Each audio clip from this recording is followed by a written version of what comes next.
Hey guys, Constance here. So I'm walking out to a couple of my trail cameras. I haven't checked them in a couple of weeks. Which, did I tell you guys what I saw on camera the last time I checked them? I don't remember if I did.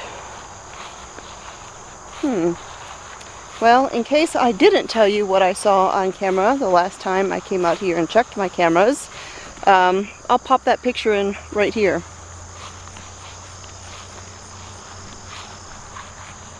So we have wild hogs around here, and most of the time when they make appearances, it's just on camera. Most of the time we never actually lay eyes on them. We just don't. Now, about, I think it was 2 years ago, something like that, I did lay eyes on one out here in the pasture. And actually, we have wild hogs, which are those brown, hairy, gnarly looking things, but we also have feral hogs, which are domesticated pigs that have just gone wild. And most of the... Somebody's got a loud vehicle somewhere.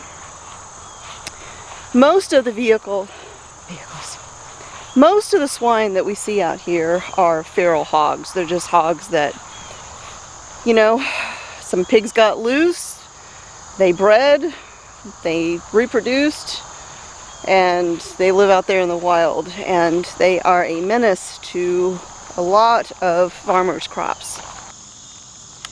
So,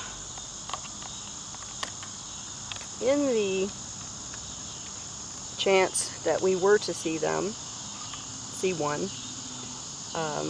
we would definitely want to dispatch it to take it out.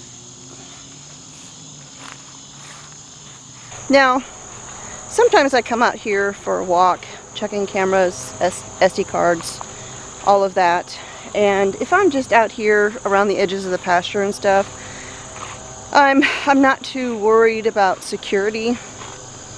However, if I have seen evidence of wild hogs, whether on camera or dug up spots, then I do have Betsy with me, even if I'm just right here at the edge of the pasture, because wild pigs, hogs, swine are dangerous. They're very dangerous, and they can be very aggressive, especially if you run up on a sow with piglets. Not good. They're not afraid of anything, and they'll come after you. So I do carry, I do bring my companion along with me anytime I've seen evidence of them, even if I'm just coming here to the wood line.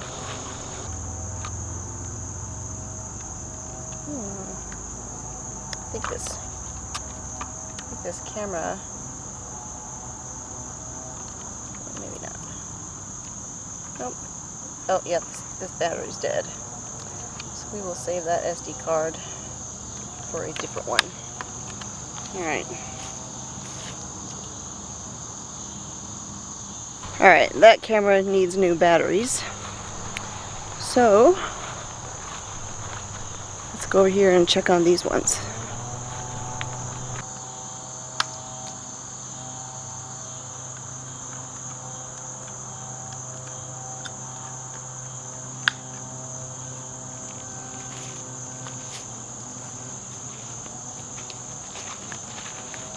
Sounds like somebody's running a chainsaw or some kind of heavy equipment somewhere. And we live in a rural area, but there are still people around. It's not as remote as I would love if we lived more remotely, but it is what it is. You can't always get everything you want. Look at this. That is a big dug hole. That is not an armadillo.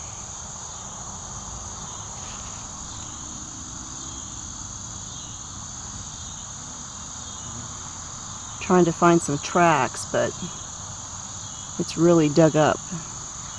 That is why Betsy comes with me.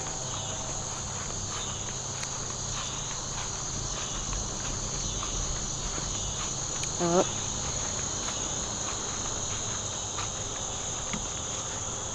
There's another spot. It's all dug up.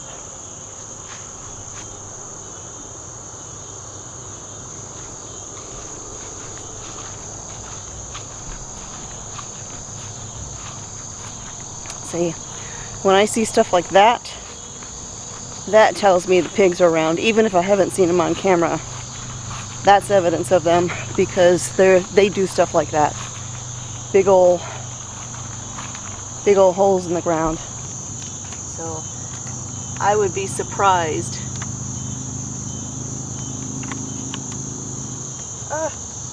What?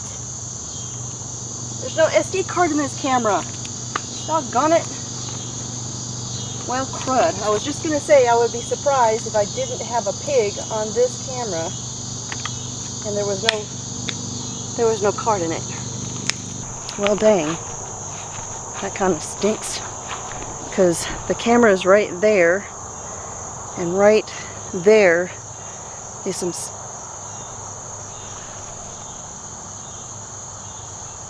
spots they were digging. Would have been a good chance I might have had him on camera. So I've got, check my pocket here, I've got one more SD card. So I'm going to head into the woods, not too far, just right here in this path, because I've got another camera set up right in here.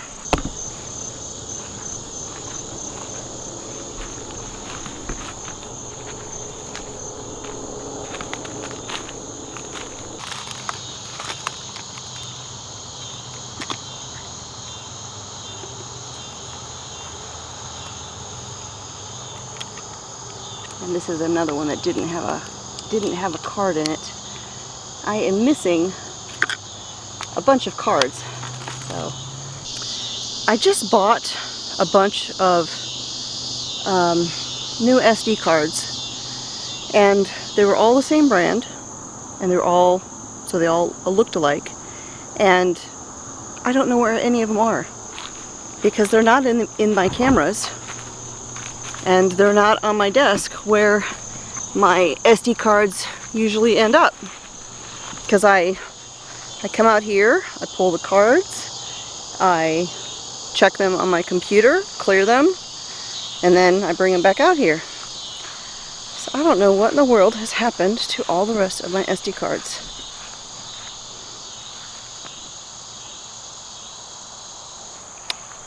I don't know. Because I've got more cameras than I do SD cards. So I'm gonna need to go pick some more up. But before I get up to the house, I gotta show you something here. So we have this spot out here in the pasture. We've had this spot since we moved here. It's where we burn everything. It's our burn pile. It's where all the sick plants go. It's where cardboard boxes, wood scraps, unusable things always end up. But we don't burn in the summertime. First of all, you're not supposed to burn here in Alabama in the summer. My understanding is they have just a general burn ban until something like September 1st or something like that. And so we don't burn because of that, but then we also don't burn because when we have this massive pile and there's all these weeds and all this stuff growing all around it, there's usually rabbits nesting in there, and I don't want anything to happen. But it's interesting because, you know, I have all of the stuff in the garden, and I showed how there was a spot where there used to be a compost pile, and I have a jungle of tomato plants there this year. Well, this is my burn pile, and everything was burned last year, but apparently some seeds survived, because check this out. You see the pile of wood scraps, and right here, and by the way, if you can hear some clicking, it's because that is an electric fence and it's on. But do you see what I see?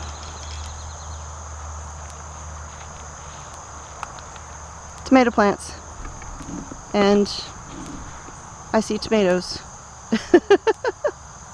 And you know what kills me about these plants, the plants here in the burn pile and the tomato plants over there in the once compost pile, is I have not treated them with anything.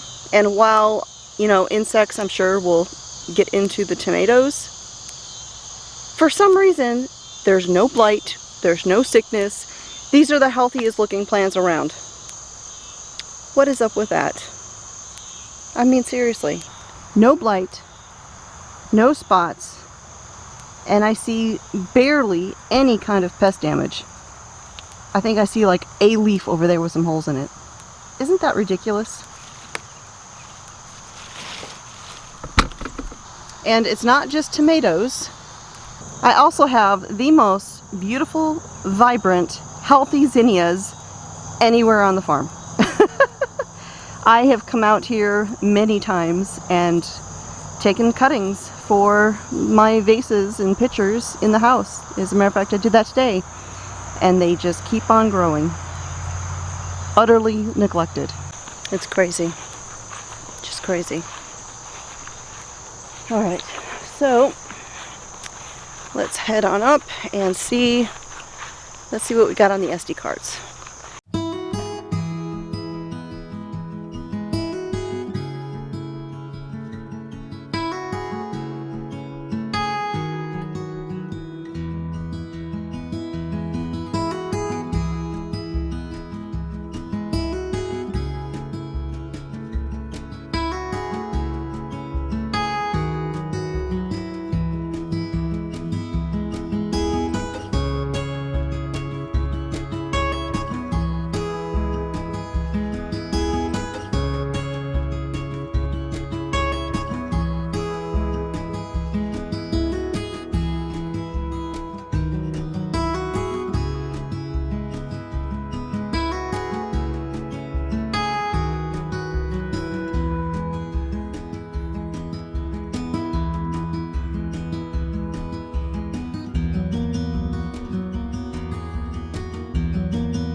So I am cooking dinner and watching Todd and Rachel do a live Instagram, that 1870s homestead,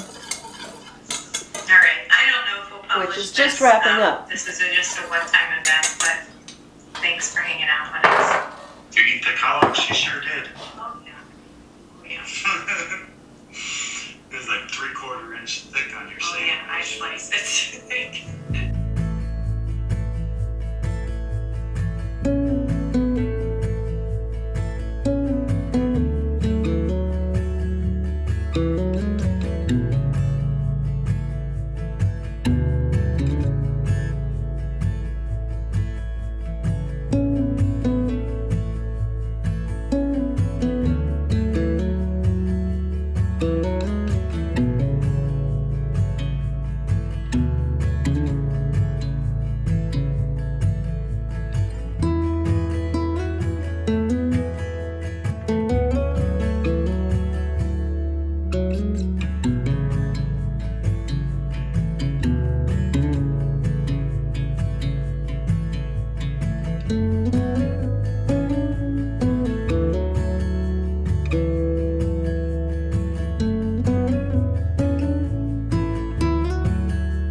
So I got dinner in the oven, got the chicken tenders cooking, and went out to do evening chores.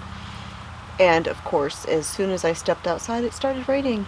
So my hair that was curled this morning is now going straight. And it's actually supposed to start pouring here shortly. And of course, because I was going to film my garden tour.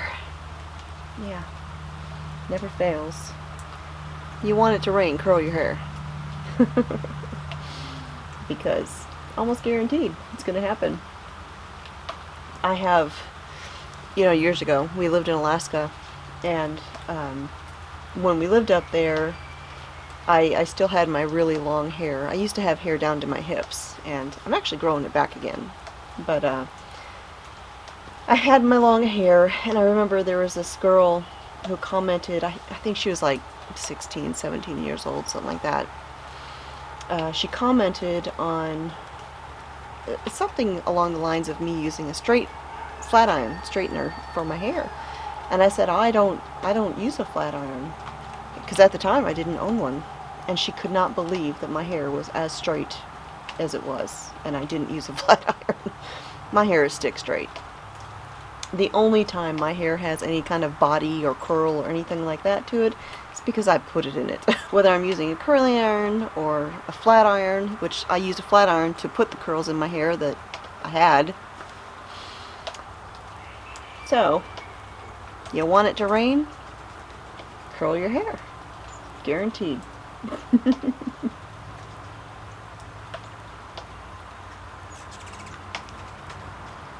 So the chicken tenders that I am cooking is a paleo recipe, which means it is grain-free, sugar-free, doesn't have any crap, C-R-A-P, as in chemicals, refined ingredients, artificial ingredients, or processed ingredients. Super healthy. So the chicken tenders, I dipped them in egg, and then I coated them in a mixture of a fine almond flour, some coconut flour, onion powder, garlic powder, salt and pepper, smoked paprika, and a pinch of cayenne pepper. And I double coated it, so I dipped it, dredged it, dipped it, dredged it, and I put them on a baking sheet that I had lined with some parchment paper, lightly sprayed with a little bit of oil, and so I've got them baking. They'll bake for about 10 to 15 minutes. I'll turn them over, give them a little spritz of oil, and then cook them for another 10 minutes or so, or until the thickest tender in the batch tests done with a meat thermometer, because I know if the thickest one is done, then they'll all be done. And I'm going to serve them with a really super easy kind of curry dip that I make. It's so good. I will be putting the recipe on my website for the chicken tenders. And then I have the dipping sauce already on there, but it's on a different post, so I will link that down below if you're interested.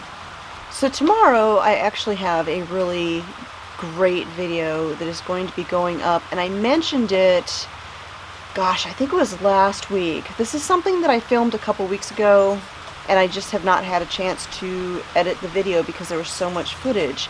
But it is for a local farm, a family that lives here in my town, and they've got a really great thing going on. So I'm super excited to take you guys on a field trip and go visit another farm and see how they're doing things. They've got, they have a great family, and they're all involved with what they're doing. So that video will go live Saturday morning on the YouTube channel. I think 8 o'clock Central Time, so definitely be sure to check that out. It was really fun doing it, and I really enjoyed getting to meet the family. And I'll probably visit them now and again and kind of give you updates and check in with them, and hopefully be able to do kind of the same thing with other family farms around the area. My heart is small business, family-owned business, and I'm especially endeared towards family farms. So hopefully I can make some other contacts and share some more with you. And that is my timer, which means time to go flip the chicken.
So from time to time I get questions on how to use the things that I preserve, like potatoes that I canned.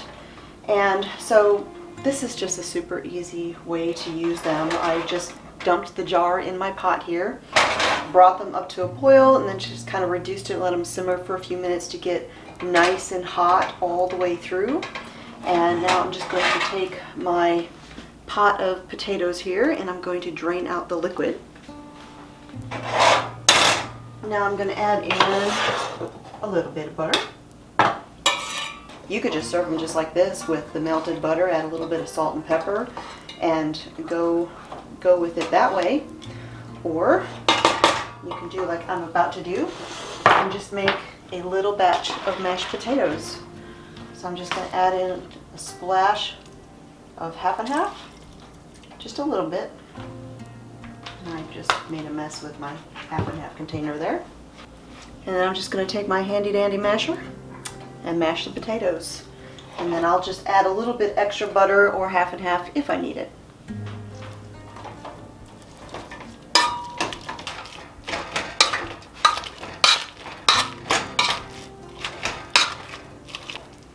And today I think I'm going to add in a little bit of shredded cheese.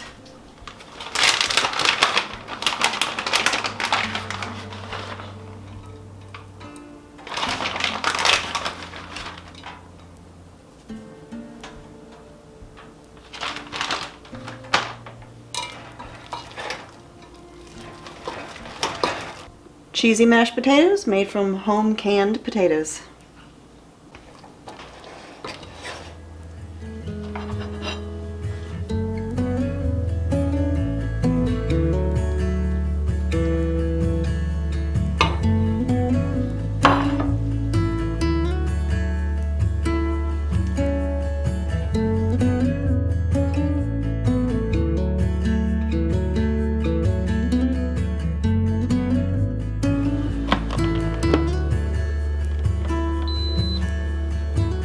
Alright you guys, so it is super dark. The tree frogs and everything are out. Dishes are washed, coffee maker set up for morning, and I've got a fresh mug of hot tea, so I'm fixing to get cleaned up, head to bed, and do some reading. So I do have some plans for some videos next week to include an antique haul. I have picked up a few things in the past couple of weeks and I haven't really shared them all with you guys, so I will plan on doing that next week, as well as a few other things that I have planned. So don't forget to check out the video that'll be going live tomorrow morning at 8 a.m. Central Time. I'm going to take you guys on a field trip. So that is it for today. Thanks for hanging out with me here again at A Good Life Farm. I will talk to y'all next time.